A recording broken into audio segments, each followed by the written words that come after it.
The Donniesport football show. TCU head coach Gary Patterson has turned the Horned Frogs into every year they're in the BCS conversation. So what's in store for the Horned Frogs this year? Gary Patterson talks about the Horned Frogs right here on the Donniesport football show.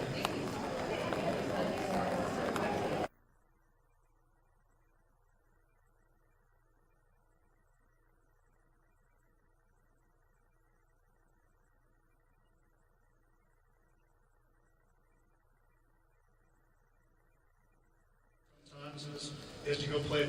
You can play a program like LSU. You're already in conference. I truly believe you got to cross over every once in a while. Obviously, is it more of a risk for a head coach win-loss wise? Yes, because they've got really good players, they've got really good staff, they have great tradition. But on the other side of it is, if you play well or you win, it also puts you in a situation that it jumps you in the national spotlight. But the only thing I would back up from Mr. Bowlesby, because I think you have to play the best. But winning's still the best answer for success. And for us in the conference, so I think you have to have, and you have to have a great plan. And a great plan is a great schedule. So for a coach, I think you can't put yourself in a situation you play a great conference, non-conference schedule, but then you're beat up and you lose so many players that you can't play in conference. Because the first goal is to win a conference title. But I think for us to elevate ourselves, we have to be able to prove that we can play against people outside the conference. And as a general, that's one of the reasons we got in the conference to be able to do that. As a general, I think this conference has done that. Okay, question on the left side. Anything else for Coach? Chuck. Chuck Carlton, Dallas Morning News. Gary, obviously you've had some, very great defenses, multiple great defenses over the years. You look at the returnings you have and the progress made last year. What's the potential for this group? Well, you have to, lose to Stanley Pongy, went out early in the draft. Kenny Kane, with everybody come back.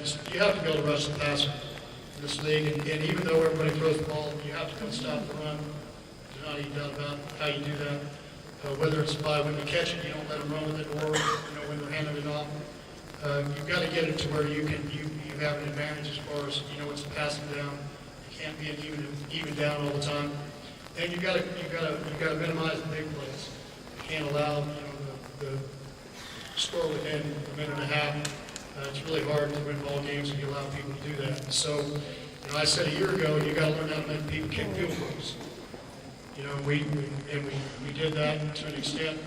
I still think that you got to learn. So it's one thing about playing in the middle of the field, and it's another thing to play in the red zone. And we've got to keep emphasizing that, along with everybody else, I'm sure, in the league is doing that. But we're always going to have good skill players. It's just everybody can run. Everybody gets their group of guys every year. Somebody's going to have a guy that can go beat you deep. And so you always have to have one or a couple of those guys that can defend those guys. But it's a great challenge. I think like any, whether it's your job or it's mine.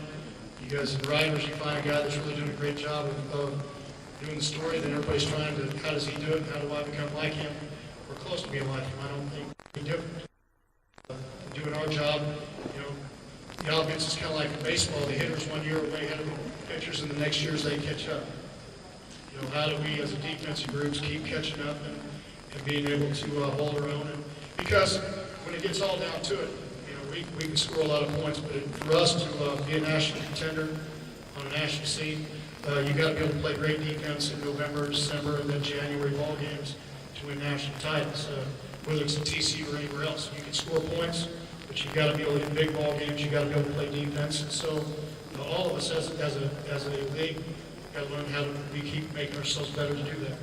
And there's a couple ways, scheme-wise, and also keep recruiting better players. The better players we have, the better we're going to be able to do that. So I don't think there's any magic formula, but you can't allow offenses to dictate. You've got to be able to practice so that you can be as multiple as what they are on offense and be able to call it just as fast, and that's one of the things that we try to work on. Okay, Coach, thank you very much for your comments. Have a great season. Thanks for all being here.